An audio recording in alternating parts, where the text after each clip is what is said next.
3 రోజుల నుంచి కనపట్లేదన్నారు, హడావిడి చేశారు. ఈ రోజు రాజమండ్రి కోర్టు దగ్గర ఆయన అరెస్ట్ చేసి కాకినాడ సర్పవరం పోలీస్ స్టేషన్ తీసుకెళ్లి ఆ తర్వాత ఇప్పుడు రిమాండ్ కూడా ఆయన వెళ్తున్నట్టు అర్థమవుతోంది.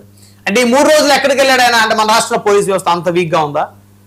ఆయన సంబంధించి ఆయన సహకరించాడని ఒక సర్కిల్ ఇన్స్పెక్టర్ కూడా సస్పెండ్ చేసినట్టు విన్నాం మనం. సార్, మీకు ప్యానెల్ సభ్యులు ప్రేక్షకులందరికీ కూడా నమస్కారం అండి. అత్యంత దురదృష్టకరమైనటువంటి వ్యాఖ్యలు పసుపులేటి సురేష్ గారు చేశారు. సరే, వైసీపీ లైన్ అనంతబాబు అనేటువంటి వాడు కేవలం ఆరోపణలు ఎదుర్కొంటున్నాడు తప్ప అతనికి ఏ పాపం తెలియదు. అతను ఏదో ఒక రకంగా కడిగిన ముత్యంలాగా రావాలి, వచ్చేదానికి కావాల్సినటువంటి అన్ని పనులు చేసుకోవాలి అనేటువంటి ఆలోచనలో వైఎస్ఆర్ కాంగ్రెస్ పార్టీ ఉందనేటువంటి మాట స్పష్టంగా అర్థమవుతుంది.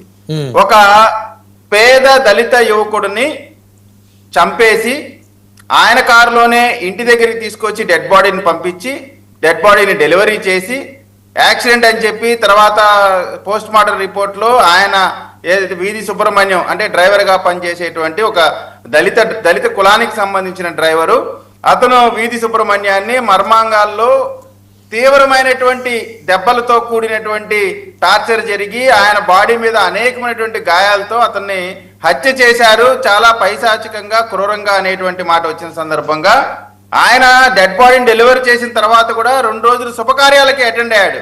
అంటే అనంతబాబు యొక్క క్రూరత్వం, అతని మెంటాలిటీ, ఒక వ్యక్తిని చంపామనేటువంటి ఏ విధమైన బెరుకు లేకుండా నా అధికార పార్టీలో నేను ఎమ్మెల్సీగా ఉన్నాను, నన్ను ఎవడేం పీకలేడు అనేటువంటి ఒక గర్వంతో తిరుగుతున్నటువంటి ఆ పరిస్థితిలో తెలుగుదేశం పార్టీతో పాటుగా అన్ని దళిత సంఘాలు రాష్ట్ర వ్యాప్తంగా ఉద్యమాలు చేసిన ఫలితంగా మాత్రమే అతని పైన ఎఫ్ఐఆర్ కట్టి అరెస్ట్ చేసి ఆ నరరూప రాక్షసుణ్ణి, ఆ రక్త పిపాసిని అరెస్ట్ చేసిన సందర్భంగా అప్పుడున్నటువంటి పోలీసు అతను కూడా ఇతను అరెస్ట్ చేసినప్పుడు ఏం చెప్తారు? గౌరవనీయులైన అనంతబాబు గారు హత్య చేశారు, ఆయన ఒక్కరే హత్య చేశారు, ఇంకెవరు హత్య చేయలేదు, ఇంకెవరు దీంట్లో భాగ్యస్వామ్యులు కాలేదు అని చెప్పి అతను ఒక్కడి మీద పెట్టినటువంటి పరిస్థితి అందరికీ తెలిసింది. ఆ సందర్భంగా కూడా మీ ఆధ్వర్యంలో కూడా అనేకమైనటువంటి డిబేట్లు జరిగినాయి. దానికి నేను కూడా చాలా వాటిలో పాల్గొన్నాను. ఒక పేదవాడి పక్షాన నిలబడి ఒక అన్యాయంగా ఒక హత్య చేసినటువంటి పరిస్థితి.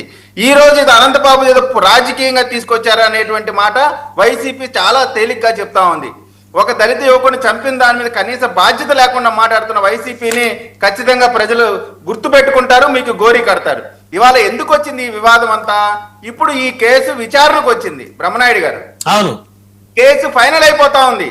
ఈ విచారణ తర్వాత నేరం నిరూపించబడితే ఖచ్చితంగా శిక్ష పడేటువంటి పరిస్థితికి వచ్చిన సందర్భంగా సాక్షుల్ని ఒక అపార్ట్మెంట్కి తీసుకెళ్లి వాళ్ళని బెదిరించి ఒక రౌడీ షీటర్ దాంట్లో మీడియేషన్ చేసి ఆ 4 సాక్షుల్ని తీసుకెళ్లి వాళ్ళని బెదిరించి మేము అంతా మేనేజ్ చేసాము, మీరు మర్యాదగా రాజీ పడని చెప్పి బెదిరిస్తే వాళ్ళు ఒప్పుకోకపోతే మీరు డబ్బులు తీసుకుంటారా చచ్చిపోతారా అని బెదిరించిన సందర్భంగా తప్పనిసరి పరిస్థితిలో వాళ్ళ ప్రాణాపాయాన్ని దృష్టిలో పెట్టుకొని అలాగే మీరు చెప్పినట్టు వింటాం సార్ అని తలా ₹1,00,000 తీసుకొని అక్కడి నుంచి బ్రతికి బయటపడ్డారు.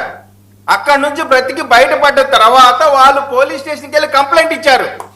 ఏమని ఇచ్చారు? ఈ విధంగా తీసుకెళ్లారు, ఇలా చంపుదామనే ప్రయత్నం చేశారు, డబ్బు కావాలా ప్రాణం కావాలంటే మాకు ప్రాణమే కావాలని చెప్పి అక్కడ తీసుకొని డబ్బులు తీసుకొని బయటకు వచ్చేస్తామని చెప్పి బయటకు వచ్చి పోలీస్ స్టేషన్కి వెళ్ళి డబ్బుతో సహా వాళ్ళు పోలీసులకు అప్పచెప్పారు.